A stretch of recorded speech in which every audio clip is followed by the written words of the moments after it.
I'm Lou Brutus. It is generally good to talk to this next guest. It's extra good to speak to him today because he has a giant Deadpool over his left-hand shoulder. Chris Daughtry, how are you? Hey, Lou, good to see you. Nice to have you. Well, what is the Deadpool thing you got behind you? That was a gift from Mr. Chad Kruger um, on our last tour together in Europe. I think back in 2017, something like that. And I'm playing, and I look behind me, and I see this damn Deadpool getting wheeled out on stage with like unicorn balloons, and I'm like, what the hell's going on here? And that was his end of tour gift to me, I guess. And it's been holding up. It's like a catch-all in my studio. It's got like all my necklaces. It's got like all kinds of shit hanging off of it. And I think that's a great insight into the goofy Canadian sense of humor shared by Nickelback and a number of other bands. The Rush guys, who I've done a number of projects with through the years, like they're like whack jobs up there, aren't they? Yeah, and I welcome it. I'm such a comic book nerd, and it was it was a nice welcome gift for sure. It's not your typical end of tour gift, that's for sure. Have there been any other good pranks that you have pulled on acts, or acts have pulled on you through the years? Some bands get really good about this stuff and very detail oriented. I think one of our finer moments was on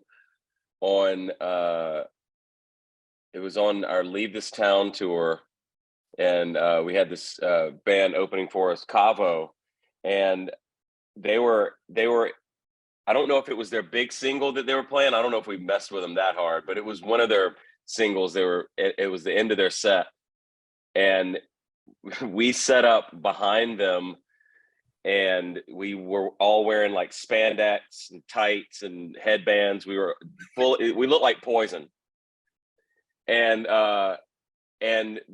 the backdrop that was blocking our set, we just started lowering it, and we started playing Rock You Like a Hurricane in the PA and everything. It was like as they were like right below us performing, and they're looking up like, what in the hell's going on? And then one of the other times, I think we dropped the kabuki, the curtain in front of Theory of a Dead Man, right in the middle of their drop of the last chorus of one of their big songs. Right when they went to do it, the curtain falls right in front of them. It was pretty funny.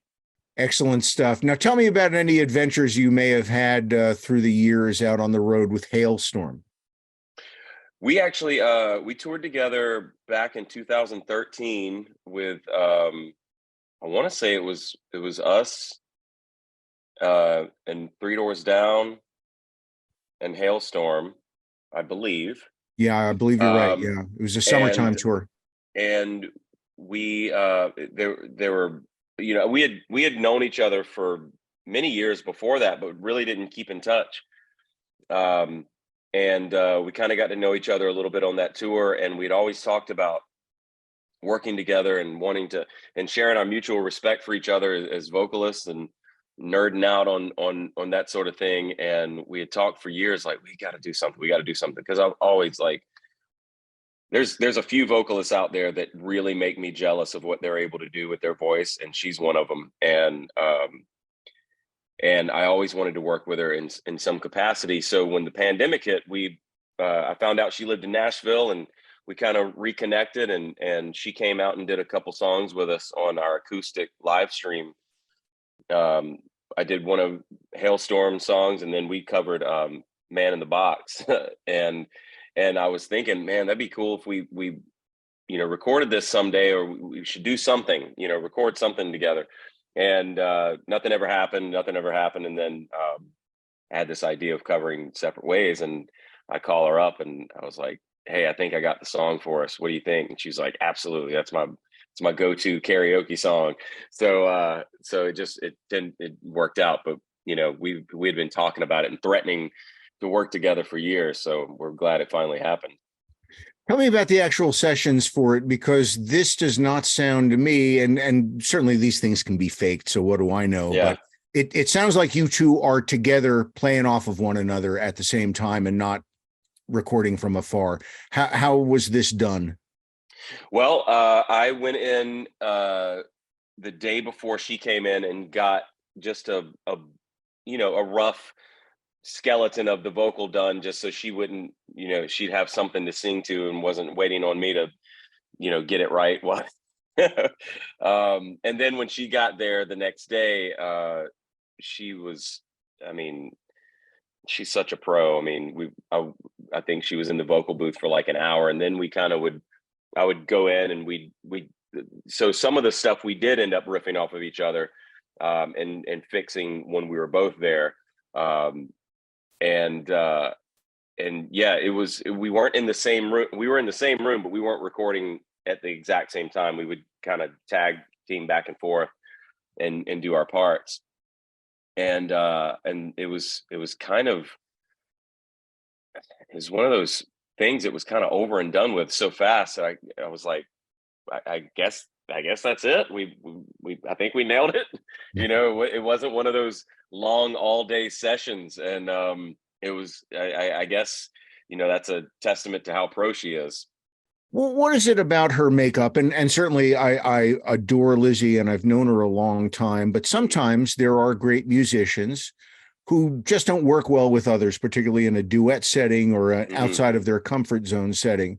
I have seen Lzzy guest with countless artists on stage. I've seen her work in the studio with other folks. What is it about her that you think makes her be able to play so well with others? Well, she has got this humility about her that, I don't know if she realizes how good she is, and I think at her core she's a fan as well, and just loves doing what she does, much like myself. Where in those situations you're just happy to be doing it, and I don't think she takes it too seriously. I mean, obviously she takes it seriously enough to be as good as she is, and there's a reason for that. But um, I don't think she gets caught up in the weeds of being precious about it, and I know from my personal experience, we gelled instantly, and I felt like, in a lot of ways we were very similar in our approach and how we sing, and which is why I think it works so well together on record. And But she's always been the sweetest human being. Anytime, like if I ever introduced her to any of my friends, or my niece was a big fan and she got to meet her, she was just so gracious and giving of herself. And I just think that's just who she is. When you're in a situation where you are singing with someone else, duetting with someone else, and it can be either a live situation where you're sort of, okay, you're right there, Hmm. or like you did in the studio with Lzzy, where it's sort of a back and forth thing. What are you listening for in order to get the best performance out of yourself as possible? I mean, what's the difference between working with another person and you just going out there and belting it out? Well, I think you always, as an artist, you always have an idea of what you want to do when you get in the vocal booth, or you've at least thought about it enough to go, you know, whatever happens when I get in there is it's going to kind of morph into what it's going to be. But I do have an idea of certain melodies I want to try, and different approaches, and then you have someone like Lzzy come in, and then you go, ooh, maybe I'll do it this way instead. Maybe because I like what she's doing, and it kind of just made me change the way I want to approach this, because um, you got that different perspective, and if that different perspective is good, which obviously she's great. It kind of challenges you as well, and makes you kind of think outside of your own, um, maybe because I had some ideas that I was like, ooh, we should try this. And then once she got in there, I was like, no, that's kind of invalid at this point. I like what she did better. When you work or tour with someone else, is there ever any sort of an exchange like, For example, at the end of a soccer game, a World Cup Hmm. game, everybody switches jerseys Oh and they yeah. get those as souvenirs. Do you exchange like concert t-shirts or guitars or stage outfits or guitar or any of that kind of stuff with other groups? Yeah, yeah. I think it's been a thing for a while now. I'm always getting the other band's merch and vice versa. We'll swap shirts, we'll sport them on stage and support each other. Especially on the end of a tour. I know Tremonti and I we did that a lot, and I always love to show my support, especially if there's a new opener that come out and we kind of gel and you see potential there, you see this group going somewhere, and you want to support that, you want to show your fans that you support that as well, because that kind of validates them for your fan base. um, and so I think that's always important, to support the ones who are out there, you know trying to get the crowd riled up for you, It, and vice versa. it, is there some particular thing that you like to save? Is it guitar picks or anything like that? Oh yeah, I have guitar picks with almost every person we've ever toured with.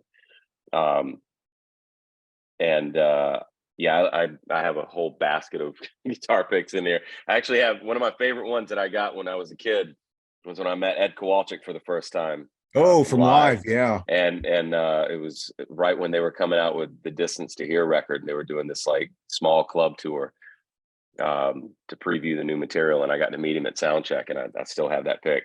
But yeah, I think that was the beginning of my pick collecting. Now, when do you first remember being aware of Journey? Oh God, I think I knew the songs before I knew the band. Right. Especially as a kid, those songs were ubiquitous. You couldn't turn on a radio without hearing one of the many uh, anthems that they've blessed us with over the years. And it was one of those things that I was just aware of it, kind of by simple fact that it was kind of like being aware of Rick Astley, Never Gonna Give You Up. It was everywhere. You just knew those songs. And then of course later, as I started paying attention to, if once I started getting into music and started really paying attention, like, who are these artists? Who is Aerosmith? Who is, Guns N' Roses? Who is this voice that I love so much? Oh, that's a band called Journey. I don't remember the age, because it was like, I can't remember a time when I didn't know of those songs. You know what I mean? Um, But you're so you're not yeah. old enough to have seen Journey, at least with Steve Perry, I think, are you? Well, I see. I was born in '79, so I didn't see them, but I heard. I was Yeah. aware of him. Yeah, and again, and we spoke of Lzzy, of course, who's on the song with you, who has just I kid that her voice is not really human; it's more of a force of nature. You could say Oh that as well about the great Steve Perry of Journey. I mean, he's got some voice that you would expect to hear on an angel in heaven. yeah, I see him, and I watch what's coming out of his mouth, and it just doesn't compute in my brain. Like, how is he making that look so effortless? And I feel the same way about Lzzy. She is like, and I say this in the best way, like, she's like a feral, animal in the vocal booth. And it's like, um some people, they unleash that part of their voice, and it kind of compresses and gets a little quieter. Hers just gets bigger and louder and more powerful, and you can almost hear it through the walls of the vocal booth. It's crazy. But yeah, he's one of the greatest of all time, in my opinion.